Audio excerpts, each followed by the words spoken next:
L'Amérique du Nord. Des montagnes grandioses couronnent un paysage d'une stupéfiante diversité. Abritant plus de 500 millions d'habitants, ces villes immenses sont aussi uniques que les paysages qui les entourent. Mais comment l'Amérique du Nord s'est-elle formée? Quelles forces ont créé les caractéristiques de ce continent? Qu'est-ce qui lui a donné sa forme particulière?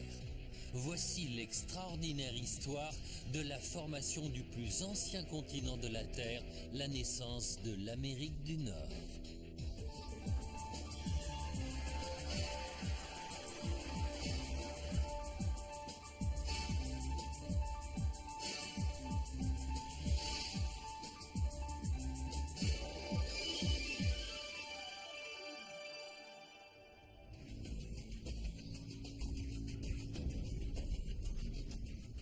La Terre vue de l'espace. Une perspective unique qui nous permet de mieux comprendre les forces qui continuent de façonner notre monde. La Terre compte 7 continents. Vous allez découvrir l'histoire de l'un d'entre eux. L'Amérique du Nord occupe 60% de la superficie totale de notre planète, plus que l'Europe et le Moyen-Orient réunis.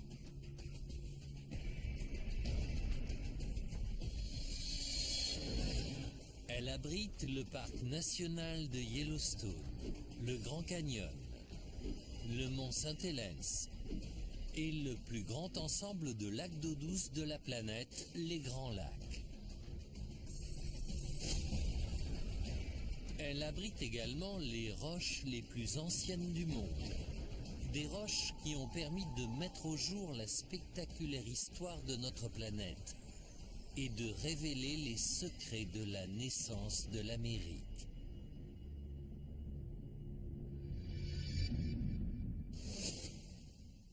Ce qu'il y a de fascinant avec cette planète, c'est que quelqu'un qui s'intéresse à la géologie peut étudier une couche de roche et découvrir qu'il ne s'agit pas d'une couche de roche, mais d'un ancien marais ou d'une ancienne dune de sable.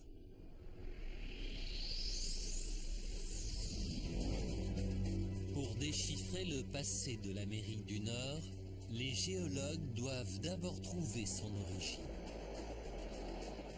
Au Canada, dans les territoires du Nord-Ouest, à quelques 300 km de la ville la plus proche, cet affleurement rocheux, non loin de la rivière Acasta, est le premier chapitre de l'histoire de la naissance d'un continent.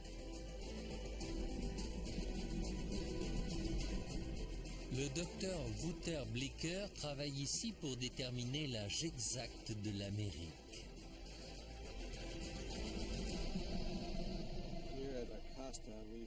Ici, à Acasta, se trouve la plus ancienne croûte continentale. Ce sont des roches sur lesquelles on peut marcher et qui permettent de voir la naissance du développement continental. C'est ici qu'il commence. La formation de l'Amérique se déclenche il y a 4,6 milliards d'années, avec l'explosion qui a donné naissance au Soleil. Du gaz et des débris tourbillonnent autour de lui et 8 planètes finissent par émerger du vortex.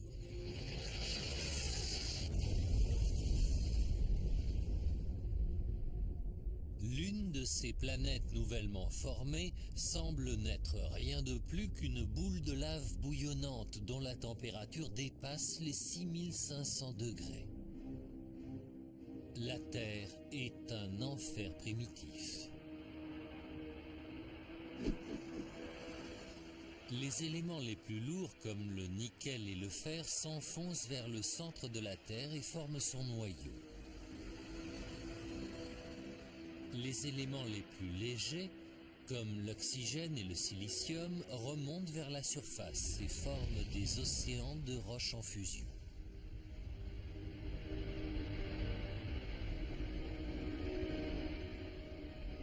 Lentement, la surface de la Terre refroidit.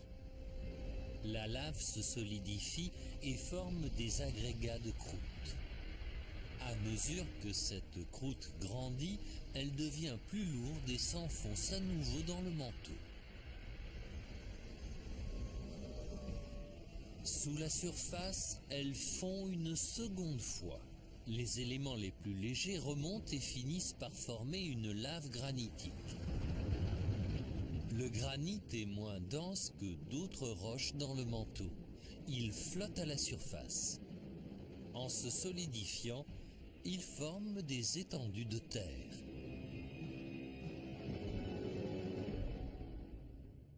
C'est comme l'écume d'une marmite de soupe.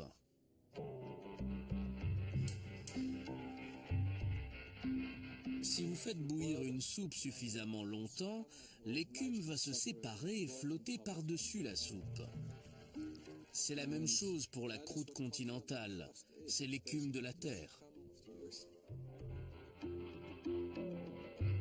Ici, à Acasta, cette écume est en fait une roche granitique appelée tonalite. Les tonalites sont importantes car ce sont les premières matières à avoir donné une croûte continentale stable. Tous les continents renferment des morceaux de tonalite qui ont plus de 500 millions d'années. Ils forment des portions de croûte continentale appelées cratons.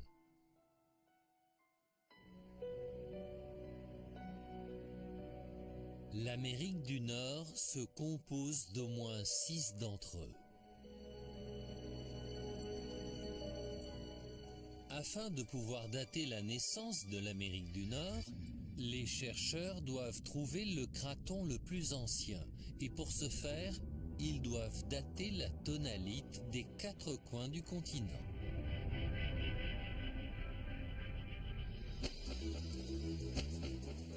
C'est une opération complexe. Ils recherchent des preuves microscopiques créées au moment où la roche s'est formée. Il s'agit de cristaux minéraux suffisamment résistants pour survivre à travers des éternités. Et parmi eux, l'un des plus résistants est le zircon. Le zircon contient de l'uranium-238, un isotope radioactif instable. Les scientifiques savent que cet isotope se désintègre et se transforme progressivement en plomb. Et surtout, ils savent précisément combien de temps prend ce processus. Imaginez que la moitié supérieure de ce sablier renferme de l'uranium-238 et que l'autre moitié contienne du plomb. En 4,46 milliards d'années, la moitié du sable représentant l'uranium tombera dans le compartiment représentant le plomb. C'est la vitesse de désintégration de l'uranium-238, sa période radioactive. En mesurant la quantité d'isotopes de plomb et d'uranium dans les zircons de la tonalite d'Acasta, les scientifiques peuvent déterminer l'âge exact de la roche et trouver de quand date cette partie de l'Amérique du Nord. La tonalite retrouvée près de la rivière Acasta dans les territoires du nord-ouest du Canada est âgée de 4,03 milliards d'années. C'est la roche la plus ancienne du continent nord-américain. Elle se trouve ici, à Acasta, à l'intérieur du noyau du craton des esclaves. Ces tonalites ont plusieurs milliards d'années de plus que la plupart des autres roches. Ce sont les roches les plus anciennes jamais découvertes. Le noyau du craton des esclaves nord-américains renferme donc le plus ancien bloc continental encore existant de la Terre. Le prochain défi consiste à déterminer à quoi pouvait ressembler l'Amérique du Nord embryonnaire. Le professeur Ron Blakey est un spécialiste de la cartographie des continents à l'Université du Nord de l'Arizona. Quand les premiers continents se sont formés, il y a environ 4 milliards d'années, Ils étaient probablement éparpillés à la surface de la Terre. Mais cela remonte à tellement loin que la position des continents de l'époque ne peut être qu'une hypothèse.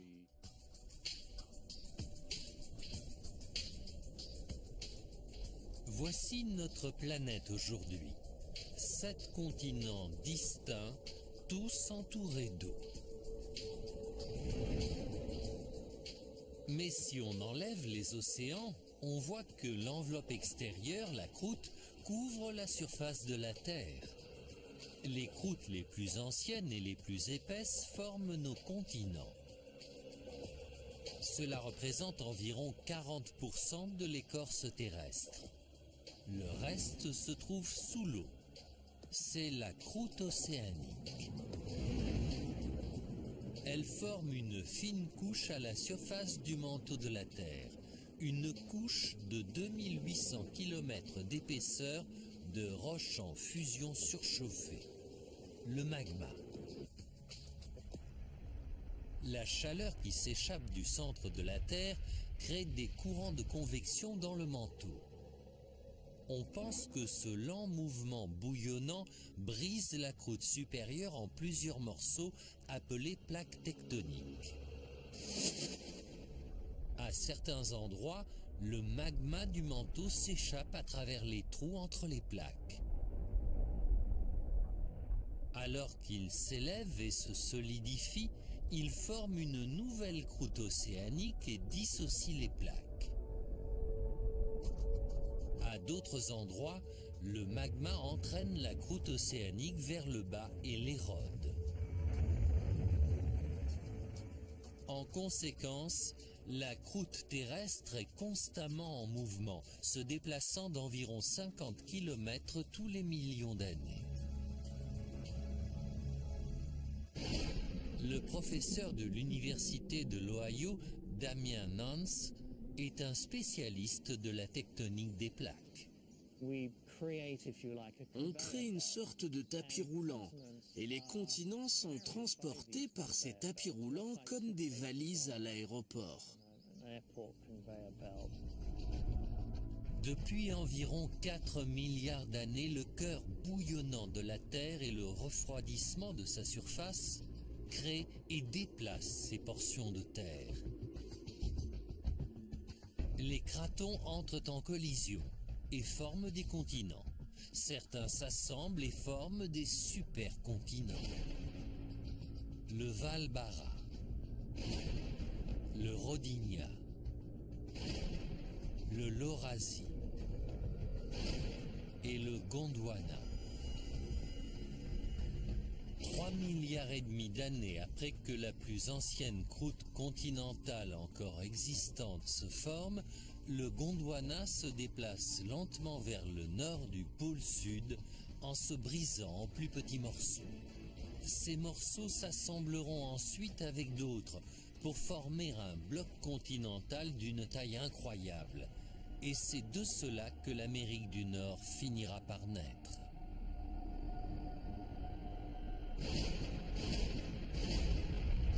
Sur plusieurs milliards d'années, le mouvement de la croûte terrestre a façonné et déplacé des continents entiers. Quand ces blocs continentaux entrent en collision, ils produisent des montagnes.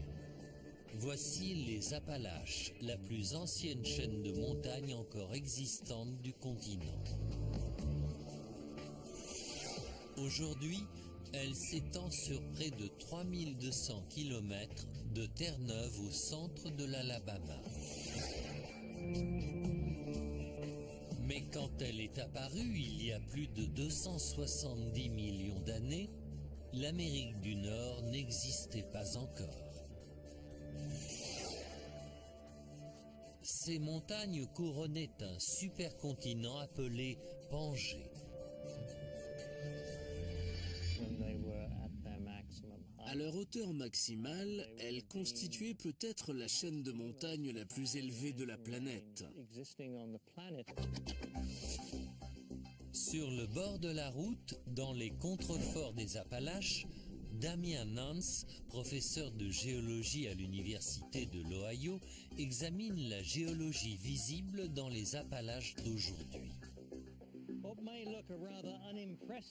Ce qui peut s'apparenter à une paroi rocheuse tout à fait ordinaire pour l'œil non averti est en fait une pierre de rosette. Et elle décrit le tout premier phénomène de collision dans la formation des Appalaches. Ces strates de roches plissées sont un témoignage vivant des 3 collisions titanesques qui ont créé ces montagnes. Plusieurs milliards d'années après la création de la tonalite d'Akasta, 2 anciens continents commencent à entrer en collision. Alors que ces 2 continents se rapprochent, le fond de l'océan s'enfonce sous ce qui deviendra l'Afrique.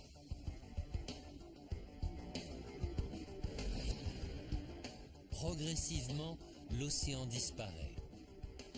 D'énormes sections des fonds marins sont poussées vers le bord du continent, créant des reliefs et des vallées.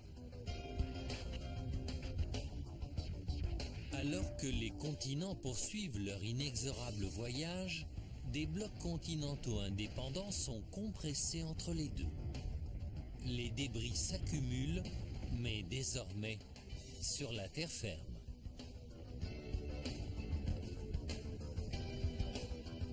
La collision continentale pousse les débris vers le haut, faisant grandir les montagnes des Appalaches.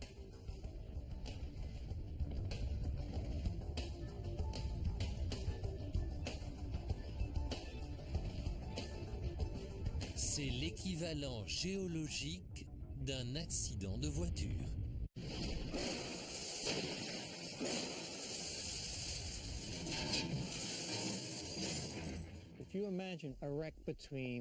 Si vous imaginez un accident entre un camion et une voiture plus petite, la première chose qui se produit est une collision entre l'avant de chacun des 2 véhicules.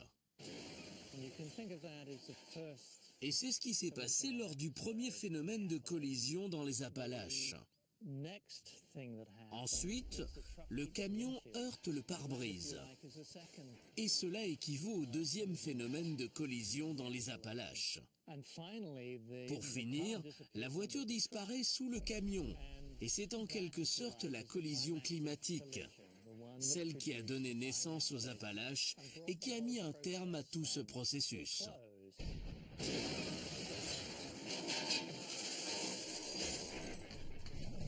Sur le bord de la route, on peut trouver la preuve de ces 3 phases de soulèvement.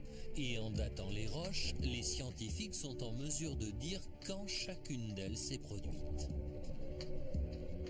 La formation des Appalaches a duré près de 200 millions d'années.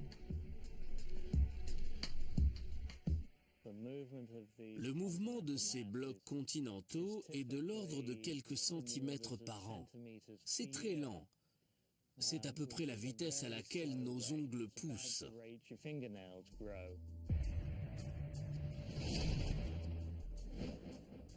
Ce processus de formation des montagnes implique des centaines de milliers de kilomètres cubes de roches. On pense que les Appalaches ont à l'origine atteint une altitude supérieure à celle de l'Himalaya de nos jours. Aujourd'hui, elles ne sont que l'ombre de ce qu'elles ont été. Et cette diminution est due à un autre puissant phénomène géologique, l'érosion. Les Appalaches étaient menacées par un autre redoutable ennemi, l'eau. Lorsque l'eau gèle, elle se dilate d'environ 8%.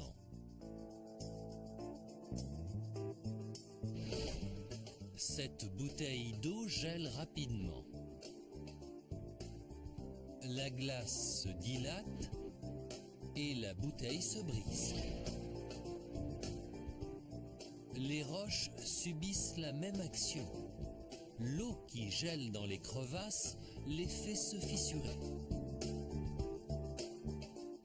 Lorsque la température augmente, la glace fond et emporte les débris.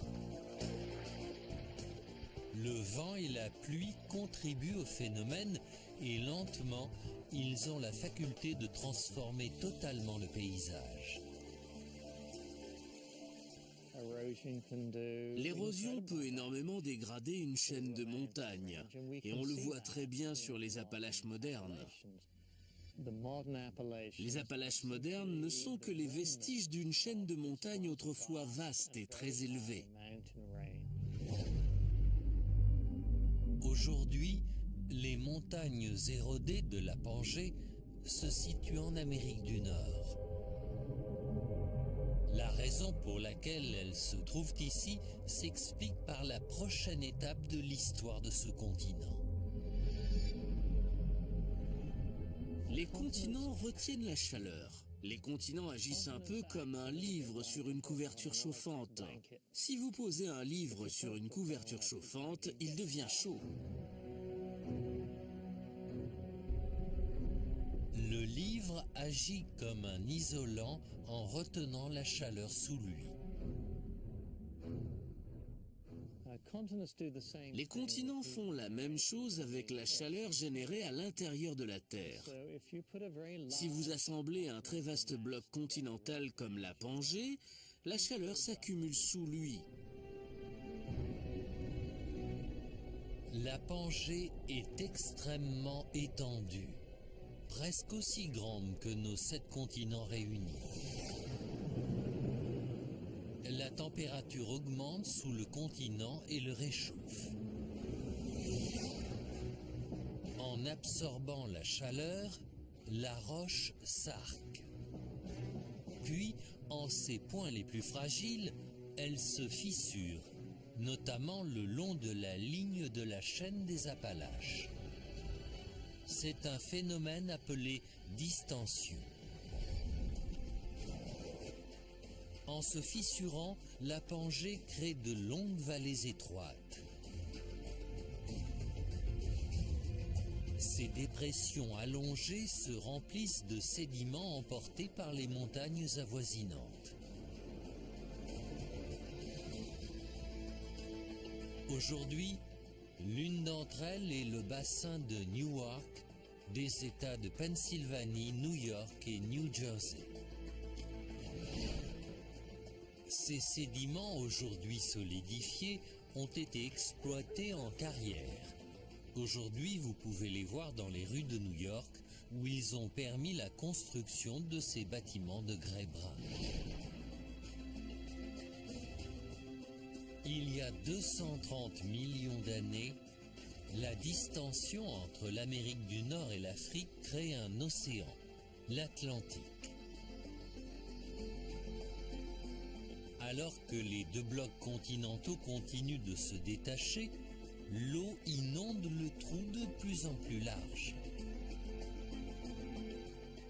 Le bloc continental que nous appelons Amérique du Nord est créé. Près de 4 milliards d'années après la formation du premier bloc. Sa forme et ses caractéristiques diffèrent du continent que nous connaissons aujourd'hui. D'autres phénomènes géologiques les modifieront.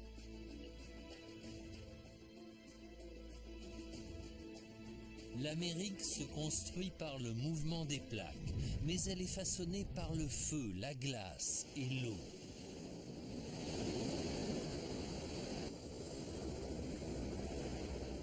Plusieurs millions d'années après la rupture de la Pangée, une mer peu profonde s'étend à travers le cœur du continent nord-américain.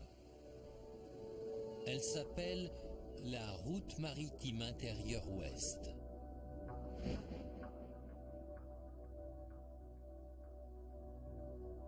Elle traverse l'Amérique du Nord de l'océan Arctique au golfe du Mexique.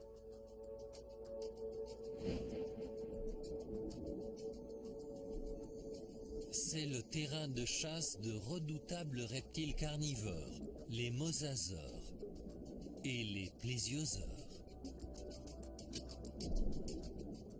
Vous vous dites sans doute, il y avait une mer sur ce continent. Mais ce n'est pas si étonnant. L'Amérique du Nord est un continent assez vaste, mais son point culminant est le mont McKinley qui ne fait que 6000 mètres d'altitude.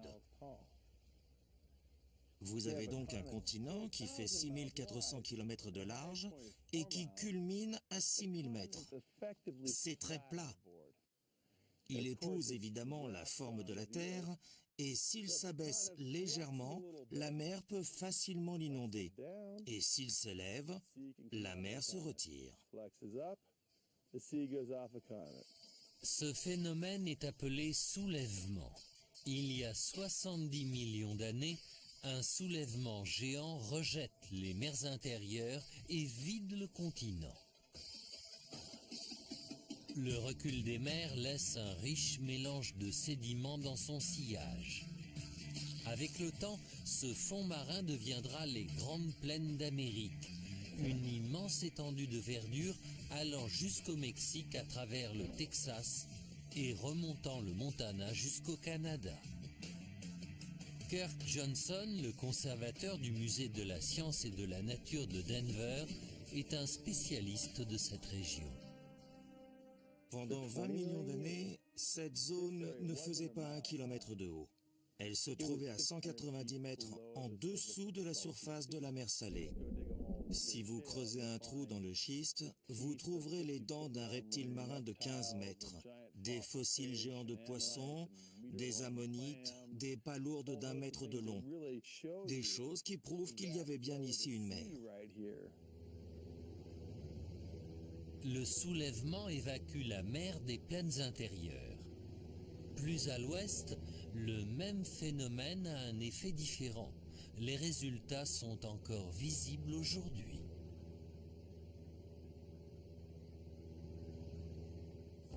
Tout l'intérieur ouest de l'Amérique du Nord était extrêmement plat. Et il y a environ 69 millions d'années, les montagnes rocheuses ont émergé. La plupart des régions montagneuses apparaissent sur les bords des plaques en collision. Mais les Rocheuses du Colorado se sont formées à plus de 950 km du bord de la plaque pacifique. D'autres forces ont dû les faire sortir.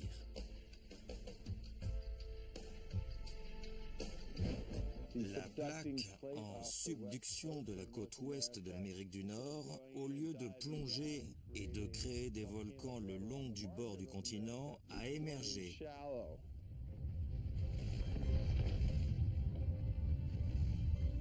Comme une spatule sous une pizza.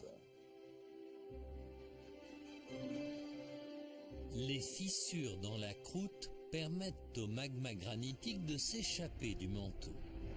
Il remonte à la surface et crée des volcans. Aujourd'hui, l'Amérique du Nord compte 262 champs volcaniques. La plupart d'entre eux ont eu un impact limité à la surface du continent.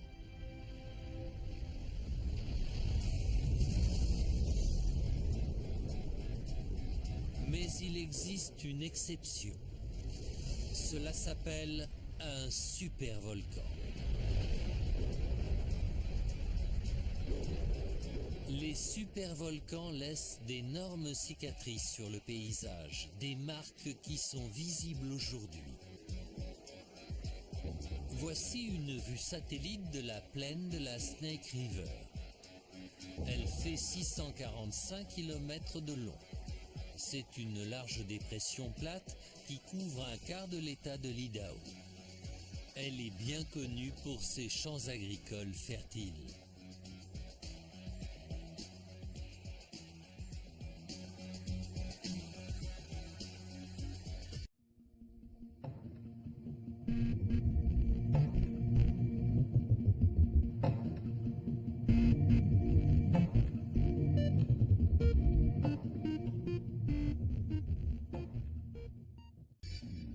Cette terre renferme une preuve du mouvement graduel de la plaque nord-américaine sur un point chaud fixe dans le manteau de la Terre. Ce point chaud crée un lieu à la surface du globe qui connaît une intense activité volcanique pendant de longues périodes. Sous la croûte, des matières du manteau anormalement chaudes remontent à la surface. Quand l'Amérique du Nord dérive sur ce point chaud, cela laisse une preuve évidente de chaque éruption à la surface de la Terre. Aujourd'hui, le point chaud se trouve exactement en dessous du parc national de Yellowstone. Les limites du parc finiront par le dépasser, mais pour l'instant, Yellowstone est le plus grand système volcanique d'Amérique du Nord.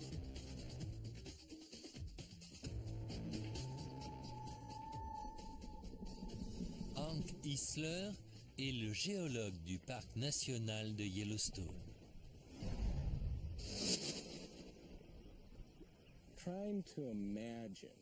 Essayer d'imaginer à quoi ressemblaient ces gigantesques éruptions est un vrai défi. Aucun humain n'a jamais été témoin de ce type d'éruption. Mais les humains ont bien assisté à de très importantes éruptions par le passé. 18 mai 1980, État de Washington. Le mont Saint-Helens entre en éruption avec une force totale de 24 mégatonnes. C'est près de 1600 fois plus que la bombe qui a détruit Hiroshima. Mais comparé à une éruption à Yellowstone il y a 2 millions d'années, celle du mont Saint-Helens représente un changement mineur. Aujourd'hui, la caldeira de la dernière éruption de ce supervolcan forme le cœur du parc national de Yellowstone.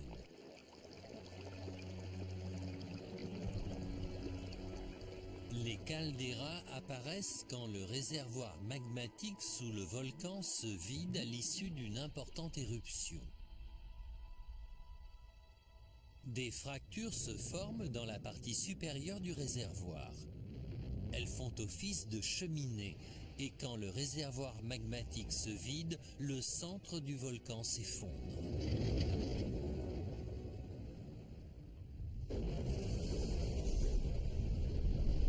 Les scientifiques de Yellowstone ont calculé que l'éruption remontant à 2 millions d'années a rejeté 2450 km3 de matière volcanique dans la stratosphère.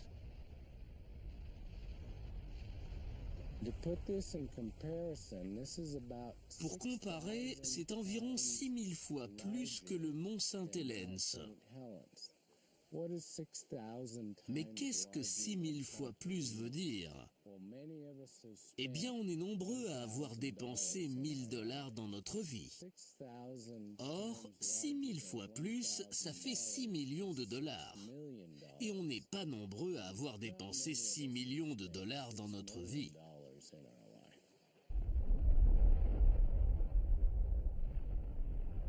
Un supervolcan rejette des millions de tonnes de gaz sulfureux et de particules de cendres dans l'atmosphère. Ces déjections volcaniques réfléchissent les rayons du soleil. Ceux qui atteignent la surface de la Terre sont amoindris, ce qui déclenche souvent ce qu'on appelle un hiver volcanique. Les hivers volcaniques peuvent faire baisser les températures de la planète de 12 degrés. Et ces chutes de température ont également façonné l'Amérique du Nord moderne. Au cours de ces derniers milliards d'années, la Terre n'a globalement pas eu de neiges éternelles. Mais le rafraîchissement des températures a parfois contribué à couvrir la plupart du globe d'immenses manteaux de glace. Ce sont les périodes glaciaires. 200 000 ans après une éruption à Yellowstone, la Terre entre dans une période glaciaire. Des glaciers rocheux avancent et reculent sur la plupart du continent nord-américain, taillant et sculptant le paysage.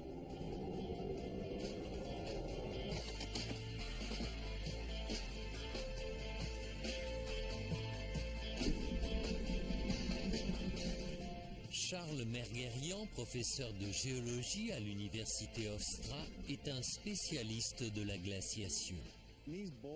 Ces gros rochers sont comme des outils qui façonnent la surface de la Terre. Ils créent des creux et des rainures de quelques dizaines de centimètres. Cela revient à frotter sans cesse du fromage contre une râpe. Les rochers pris dans la glace creusent des rainures à la surface du continent à l'infini. Mais c'est le dernier polissage de la surface de la Terre, ainsi que la position des rivières, des ruisseaux et des vallées, qui sont le produit de la glaciation.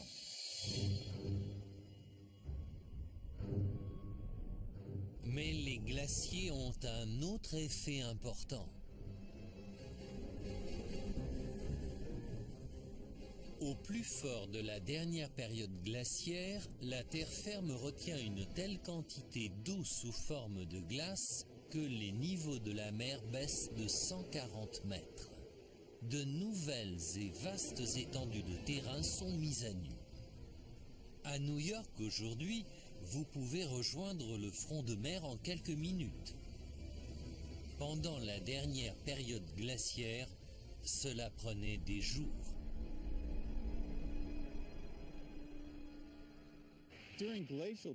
Pendant les périodes glaciaires, quand le niveau de la mer a baissé de 50 à 100 mètres, il fallait parcourir environ 300 km pour atteindre le littoral. Toute la côte est de l'Amérique du Nord était découverte pendant la dernière période glaciaire. La période glaciaire met tellement de terre à nu que le littoral américain est très différent d'aujourd'hui. La Floride est environ 2 fois plus large que de nos jours. Il y a 300 000 ans, le littoral nord-américain tel que nous le connaissons aujourd'hui est pris dans la glace. Ce n'est qu'à la fonte des glaciers que la vraie forme du continent apparaîtra.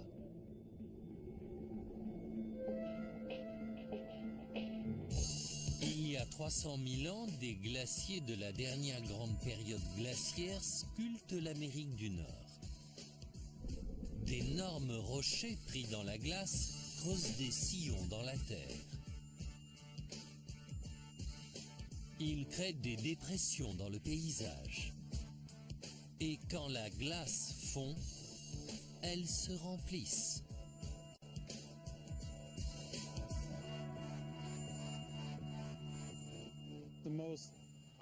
Les effets les plus évidents de la fonte glaciaire sont les grands lacs du nord des États-Unis. D'immenses étendues de terrain autrefois prises dans la glace ont ensuite été remplies par la fonte des glaciers. Les grands lacs nord-américains couvrent plus de 240 000 km². Ils sont suffisamment vastes pour inonder le pays entier sous 3 mètres d'eau. C'est le plus grand ensemble de lacs d'eau douce au monde, tellement vaste que ces lacs sont souvent décrits comme des mers intérieures. Ils sont apparus vers la fin de la dernière période glaciaire, lorsque d'immenses couches de glace ont fondu. En fondant, l'eau remplit des dépressions dans le paysage, créant des millions de lacs.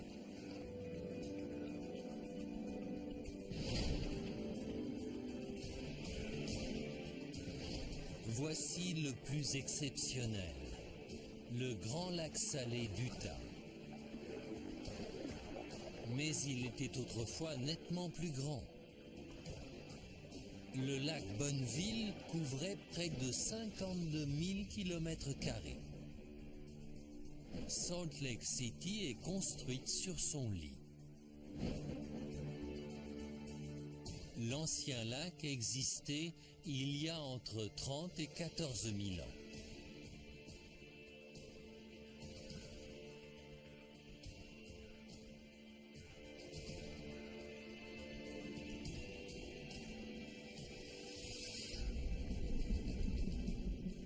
Marjorie Chan, professeure à l'université d'Utah, se trouve au-dessus de Salt Lake City, sur l'ancien rivage du lac Bonneville.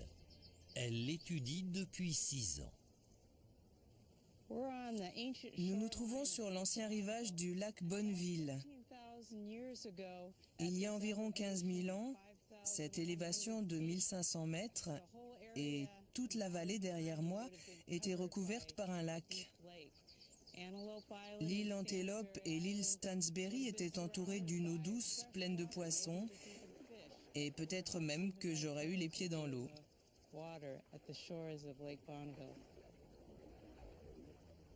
Nourri par l'eau fondue des glaciers en recul, le niveau du lac Bonneville augmente progressivement.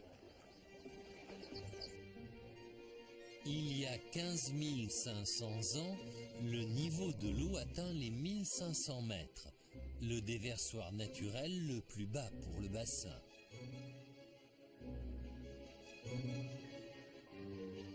Au Red Rock Pass de l'Idaho, un col montagneux, le lac commence à déborder.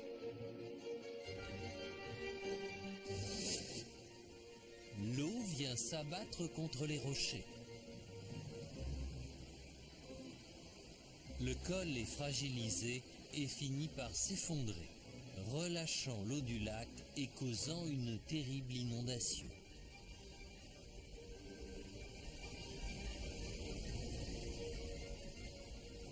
« 450 000 mètres cubes d'eau jaillissent du lac chaque seconde, soit 150 fois plus que le débit des chutes du Niagara. La quantité d'eau qui jaillissait était énorme. C'était plus que le fleuve Amazon. C'était des quantités d'eau énormes. Et c'est ce que nous avons appelé la grande inondation. En un an environ, le niveau du lac baisse de près de 125 mètres, déversant 1500 km3 d'eau dans la plaine de la Snake River.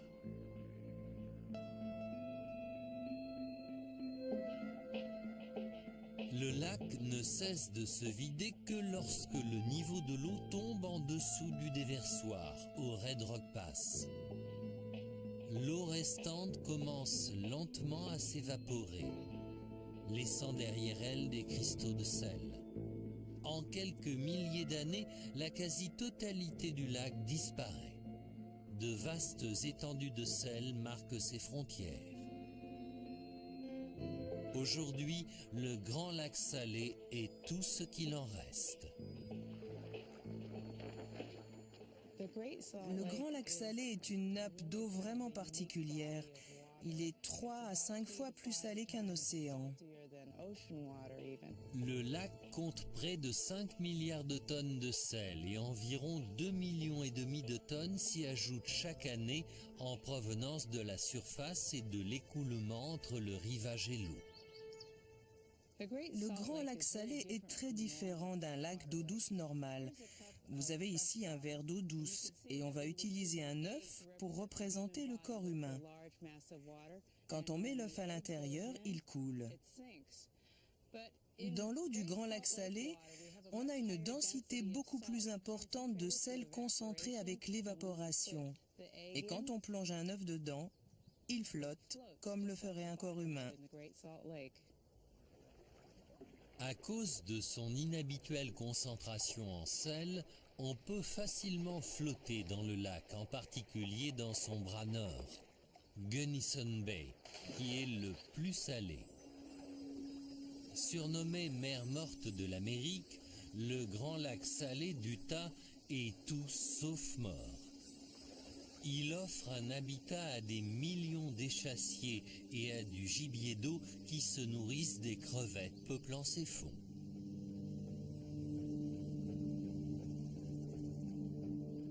Le recul des glaciers de la dernière période glaciaire laisse sa marque partout en Amérique du Nord. On en voit la preuve dans les endroits les plus inattendus. New York, la fameuse mégapole américaine, est généralement associée au gratte-ciel, et non aux glaciers. Pourtant, le passé géologique de New York a façonné la ville.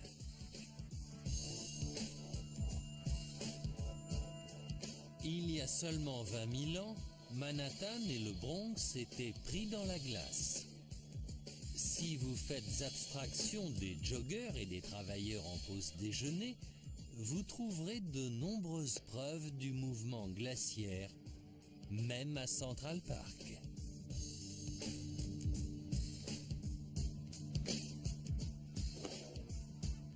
Le docteur Charles Meguerian sait parfaitement repérer les signes. Imaginez une couche de glace d'environ 1500 mètres d'épaisseur. Imaginez la pression qui s'exerce à la base d'une couche de glace de cette épaisseur. Et cette énorme pression pulvérise littéralement la roche. Les rochers de Central Park portent les cicatrices de ces violentes poussées. On se trouve au centre d'une vaste roche exposée qui a été, en grande partie, détruite par un glacier. Il y a 20 000 ans, la ville de New York était couverte d'un manteau de glace de 1500 mètres d'épaisseur. Et on imagine bien comment une couche de glace de 1500 mètres d'épaisseur, avec d'énormes rochers pris dans sa base, peuvent créer un tel sillon. Le cycle abrasif de l'avancée et du recul des glaciers affecte même la forme de la ville. C'est incroyable, mais même la ligne des toits de New York est due à la géologie. Il s'avère que tous les grands immeubles de la ville, si emblématiques de New York, reposent sur de la roche. Si vous regardez Manhattan, vous distinguez une alternance d'immeubles plus ou moins hauts. Pourquoi? Parce que dans cette région se trouve une vallée très profonde, qui a été sculptée par les glaciers, puis remplie à nouveau par des sédiments glaciaires. On ne peut pas construire des immeubles aussi hauts sur des sédiments meubles. La variation de hauteur dans l'architecture de New York permet donc de comprendre la nature de la géologie sous-jacente. La période glaciaire de l'Amérique du Nord arrive finalement à son terme il y a environ 8000 ans. Elle a façonné le littoral du continent et mis la dernière main au paysage. La glaciation a dessiné les villes en laissant derrière elles de grands lacs, des plaines et des montagnes. Le continent que nous connaissons aujourd'hui est enfin né.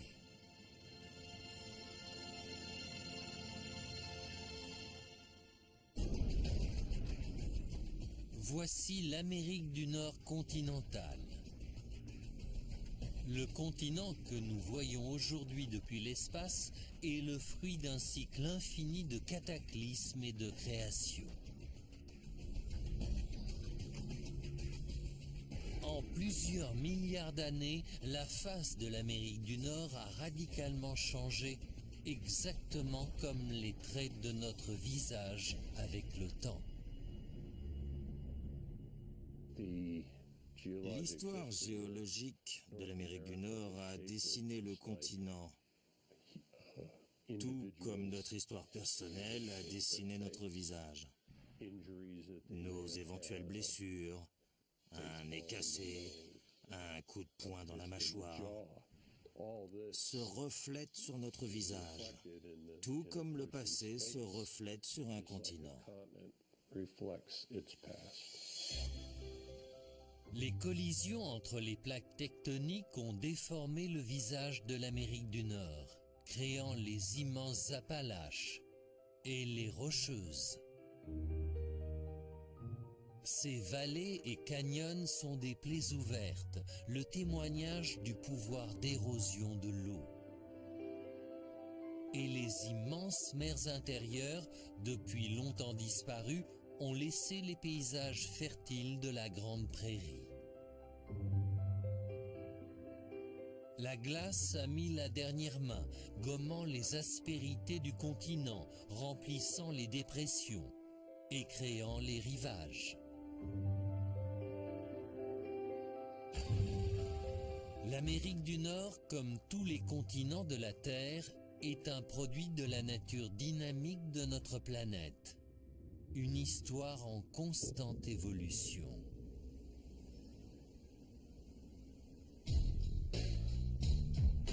À l'avenir, le mouvement des plaques bouleversera le continent, comme il l'a fait si souvent par le passé. Et c'est ce qui arrive aujourd'hui sous nos pieds.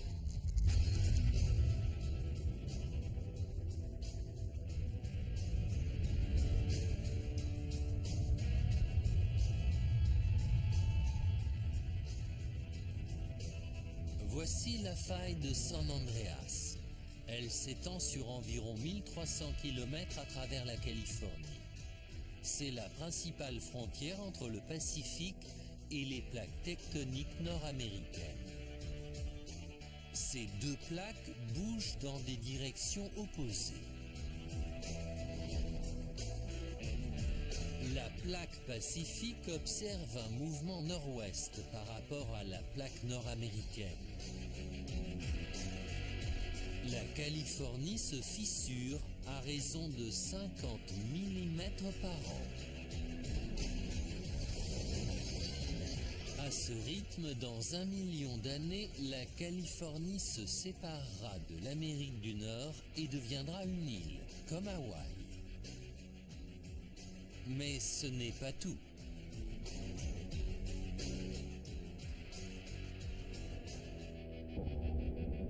Si l'on projette les mouvements des plaques de la Terre au cours des dizaines de millions d'années à venir, le visage du continent tout entier devient méconnaissable.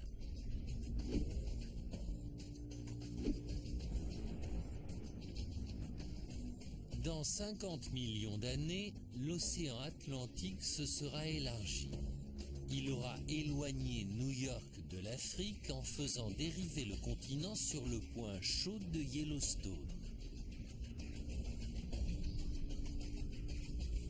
Le Minnesota se trouvera sur un supervolcan.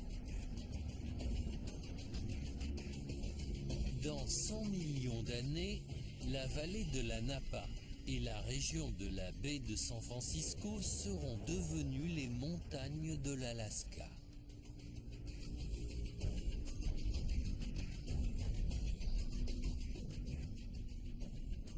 L'océan Atlantique continuera à s'élargir. Une zone de subduction se formera le long de son littoral ouest et à terme fera disparaître l'océan Atlantique, annonçant une collision entre l'Amérique du Nord, l'Europe et l'Afrique. Dans 200 millions d'années, la côte est de l'Amérique n'existera plus. L'Amérique du Nord et l'Europe entreront en collision pour créer un nouveau supercontinent.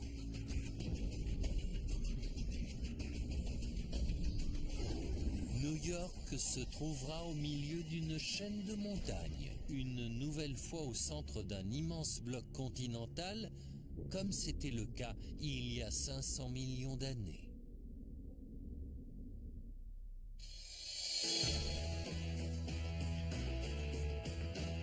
Voilà sans doute l'avenir de ce continent, mais sur une période qui dépasse largement les limites de notre existence.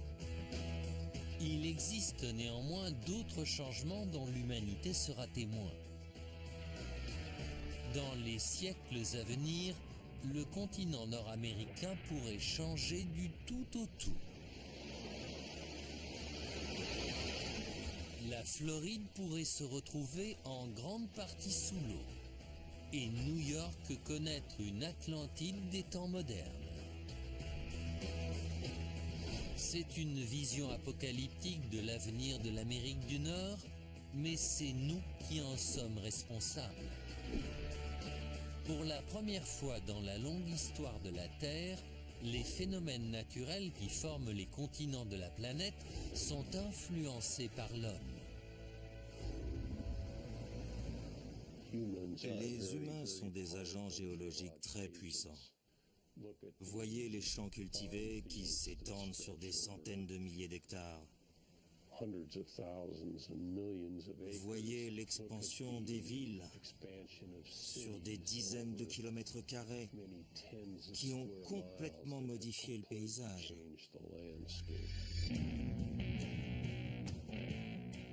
À la fin du siècle, on pense que la population des États-Unis aura doublé.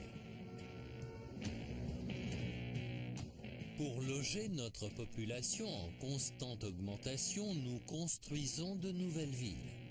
L'industrialisation, notre utilisation des énergies fossiles et notre grande histoire d'amour avec l'automobile ont énormément augmenté les niveaux de gaz carbonique dans l'atmosphère. Le gaz carbonique retient la chaleur dans l'atmosphère, ce qui augmente l'effet de serre.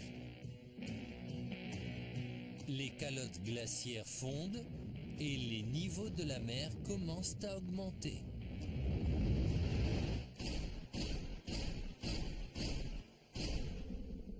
Jeremy Weiss est un spécialiste du réchauffement de la planète à l'Université d'Arizona.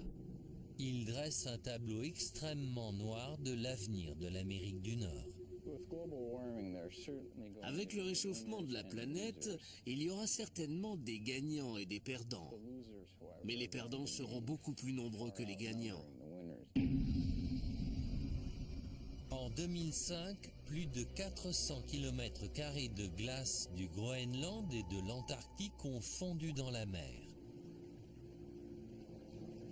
Si la glace du Groenland fondait complètement, cela relâcherait suffisamment d'eau pour élever tous les océans du monde de 7 mètres. Avec la fonte des glaciers, la forme de l'Amérique du Nord changera. C'est l'effet baignoire. Quand vous remplissez la baignoire, la forme de l'eau change. Donc, quand les glaciers fondront, le niveau de la mer augmentera et les villes côtières seront complètement submergées.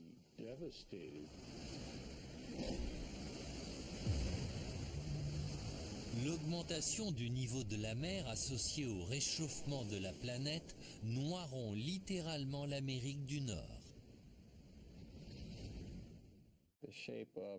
La forme de l'Amérique du Nord pourrait changer radicalement, en particulier les États bordant le golfe du Mexique et la côte atlantique.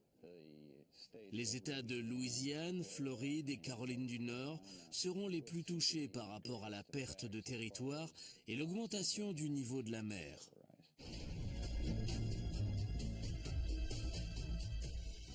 Pour minimiser ou inverser la tendance, il faut réagir sans attendre. À court terme, dans les 100 et quelques prochaines années, la forme et la nature du continent nord-américain changeront. Mais c'est nous qui déciderons de l'ampleur de ce changement.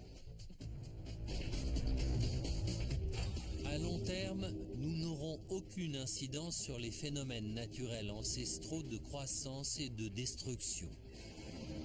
Ils sont impossibles à contrôler. Les formidables forces qui ont créé l'Amérique du Nord sont toujours à l'œuvre.